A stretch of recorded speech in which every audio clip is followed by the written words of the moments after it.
ছিল 2022। সায়ন, এক তরুণ লেখক, তার নতুন উপন্যাসের জন্য একটা নির্জন জায়গা খুঁজছিল।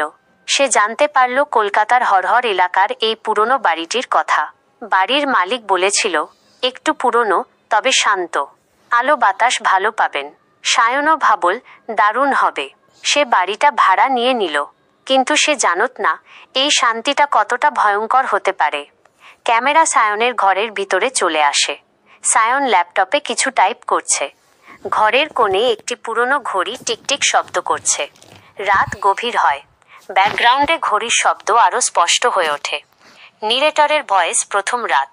সায়ন ঘুম থেকে উঠে গেল, কারণ ঘড়ির শব্দ ছাপিয়ে একটা অন্য শব্দ ভেসে আসছিল।